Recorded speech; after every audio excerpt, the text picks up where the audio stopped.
Good day, everybody. I'm Rona Mann, and you're on the aisle with me. And today is a happy day and a sad day. It's a happy day because the weather's great. It's a happy day because I went to Theater by the Sea. It's a sad day because their season's over as of September 14th, that is.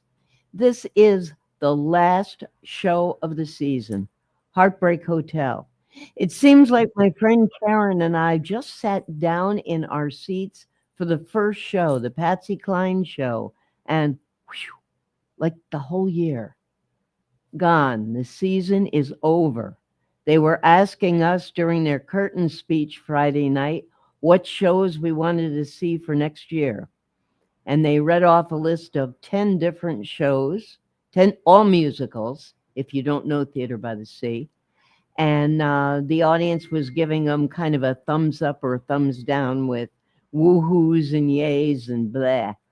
And there was there was happy talk over Rent, Legally Blonde, Grease for the 823rd time.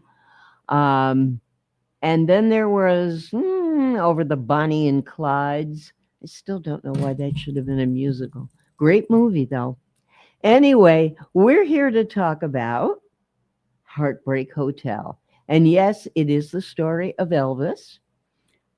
When I heard it announced last year, I didn't give a woo-hoo. I didn't give a blech, but I didn't give a woo-hoo. I was never really an Elvis fan.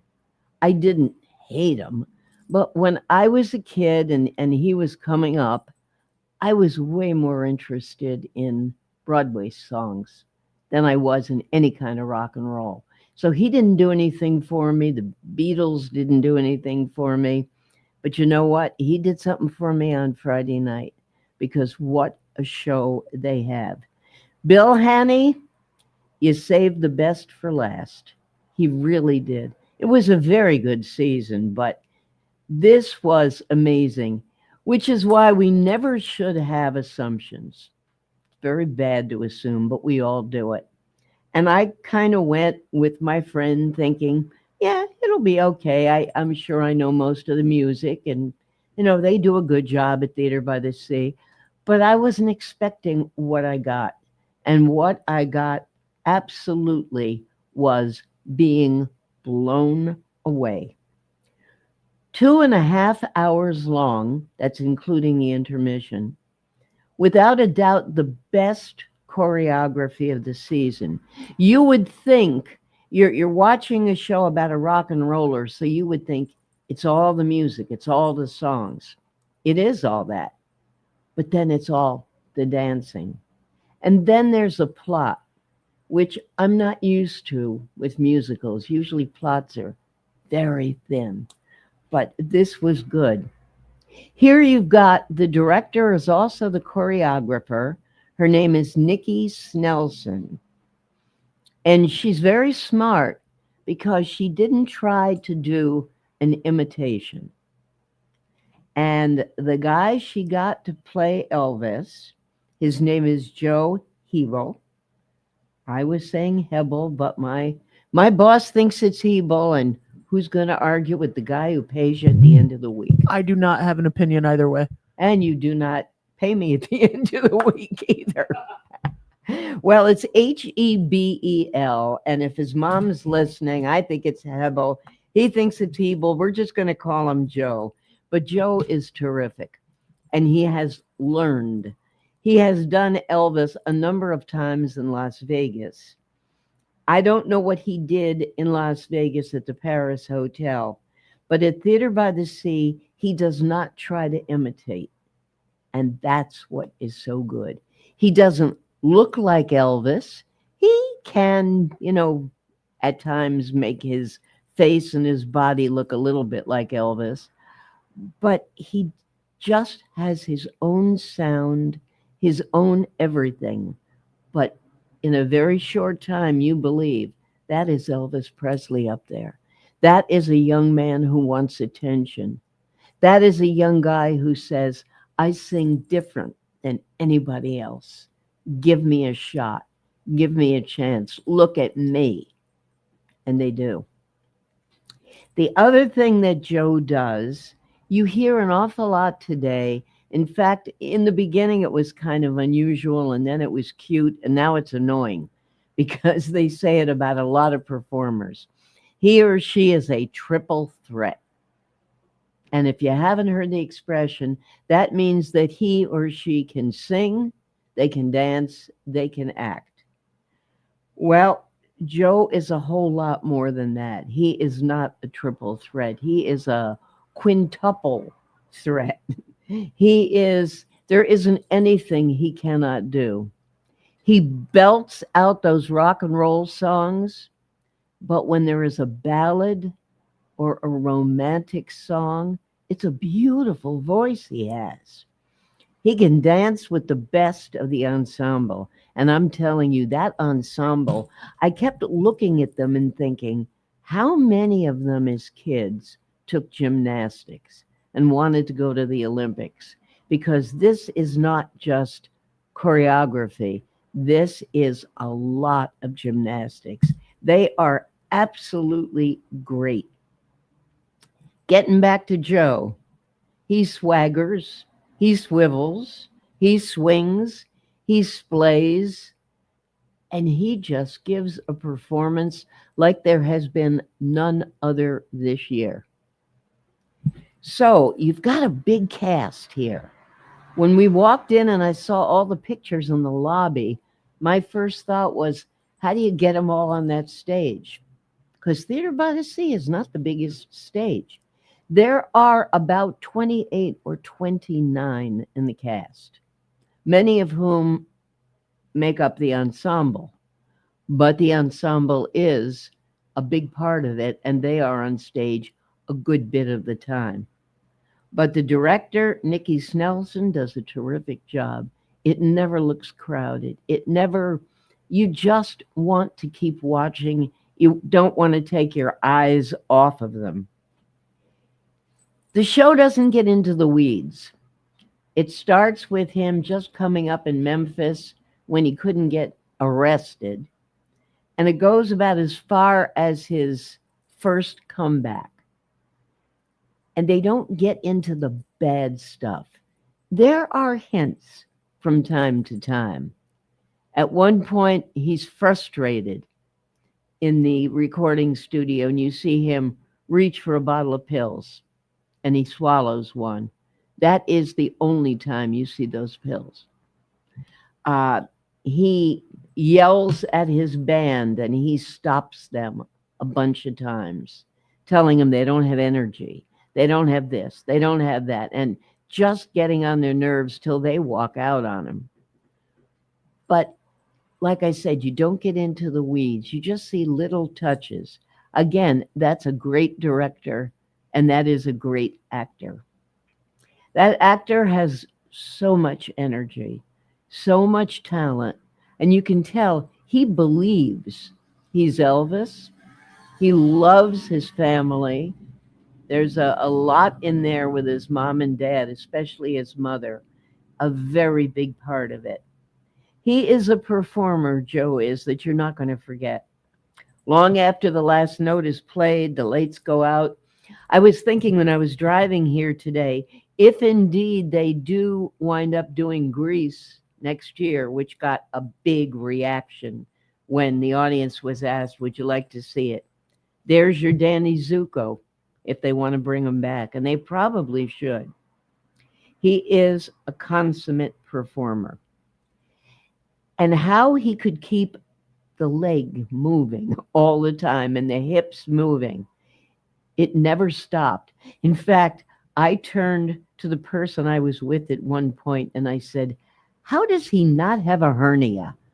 And I didn't realize how loud I must have been because the people in front of me heard it and they liked it. I guess they thought that was part of the show for them.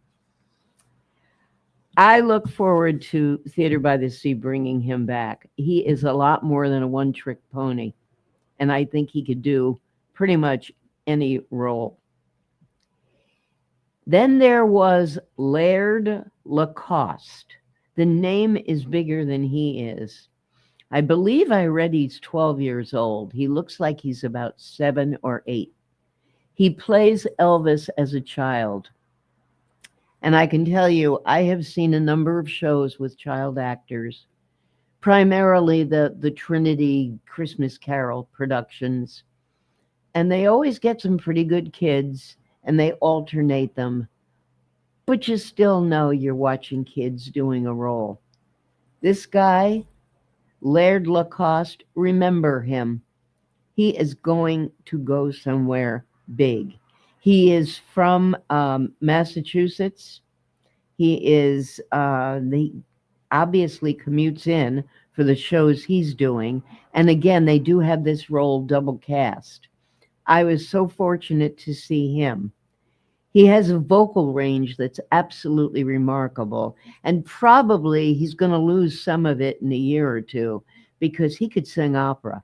He could sing soprano type pieces. He could also rock. And he plays Elvis as a kid. And he also plays the kid talking to the older Elvis, telling him to take it easy, telling him what's coming, telling him how good he is. And he's not just at the beginning of the show. You see young Elvis all throughout. He's almost like the Greek chorus of dramas. He's there. And actually, when they took their curtain call, Big Elvis, Joe, took little Elvis's hand and they walked off together. And they got the biggest applause. The other supporting players are fine, but they really do pale in comparison. There's nobody that was that great. I didn't think so. This is Joe's show, whatever his last name is. It is his show and it's Laird's show and it is the ensemble show. You rarely will hear a reviewer go on and on about the chorus, the ensemble. But I am telling you, friends, these people are great. I was very disappointed in only one thing. I did not see a credit for the dressers. Now, if you don't know what the dressers work with the costume department, but they are people that are generally backstage, well, always backstage. And when there has to be a quick costume change, they're there to help the actor or actress or multiples thereof get out of one costume and into another and back on that stage. There was a section in the first act. I believe it was the movie. They did a whole section of the movies that Elvis had done, some of which were bombs, some of which were good. And he would go off stage and then come right on dressed as whatever character, whether it was Hawaiian, whether it was a cowboy, whether it was amazing. I believe he had approximately 6, and it might have been more, 6 full costume changes in about 5 minutes. I don't have 6 costume changes in a week. I could not believe, and we're not talking about like just a sheet thrown over him. We're talking about tight fitting, zippers up, snaps, just amazing. So kudos to the dressers. I went through the program at least 3 or 4 times, looking, seeing, and they did not have credit. I'm sure there are people from the costume department. I actually looked up some information on what dressers do, and it said behind every successful quick change in theater is a team of skilled dressers. They're usually stationed in the wings or certain places backstage, but it is pre-planned choreography. It has to be. So they know where every zipper is. They know where every button is. And the actor has to know where they are. Because sometimes, well, in this case, I think Joe exited the same place each time.